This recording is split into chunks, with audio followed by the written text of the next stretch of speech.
2005 থেকে এখন 2026 21 বৎসরের পথচলায় এই প্রতিষ্ঠাতার আদর্শকে লালন করে এই বিশ্ববিদ্যালয়কে সামনে এগিয়ে নিয়ে যাওয়ার জন্য কেউ চেষ্টা করেনি।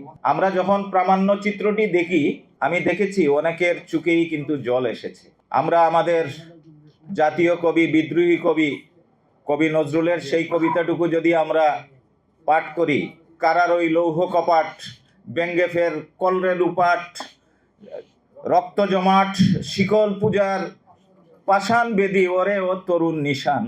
আমাদের তরুণ নিশান আনিসুর রহমান তালুকদার খোকন, যে আমাদেরকে অনুপ্রেরণা দিয়েছে ফেসিবাদ থেকে মুক্ত হওয়ার জন্য, আজও চোখের সামনে ভেসে উঠে গামছা বাঁধা ওর সেই ছবিটি। আমাদের ফেসিবাদ বিরোধী আন্দোলনের চালিকা শক্তি তখনই হয়ে উঠে যখন আমরা দেখি আজকে আমাদের যিনি প্রধান অতিথি ছিলেন, তার রক্ত জমাট মুখের যে অবয়ব। আমাদের ফেসিবাদ বিরোধী আন্দোলনের অনুপ্রেরণার উৎস আমাদের জনাব হামিদুর রহমান হামিদ, যখন আমরা দেখি তার বাসা বাড়িতে যেভাবে একাধিকবার হামলা করা হয়েছে, তো এই ধরনের অভিজ্ঞতা এখানে যারা বসা আছেন প্রত্যেকের বেলায় হয়েছে।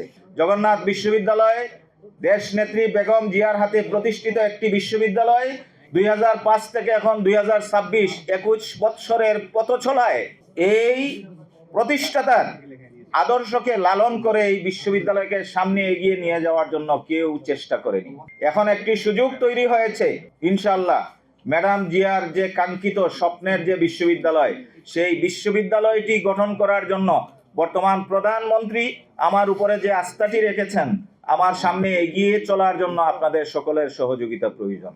শুধুমাত্র জগন্নাথ বিশ্ববিদ্যালয় নয়, এই দেশটাকে একটি স্বপ্নের দেশে রূপান্তরিত করার জন্য মাননীয় প্রধানমন্ত্রী যে মিশন এবং ভিশন নিয়ে সামনে এগিয়ে যাচ্ছেন, আমাদের হাজারো প্রতিকূলতার মধ্য দিয়ে আমরা কিন্তু সেই মিশন এবং ভিশনকে বাস্তবায়ন করার জন্য আমাদের সর্বোচ্চটুকু উজাড় করে দেওয়ার চেষ্টা করব।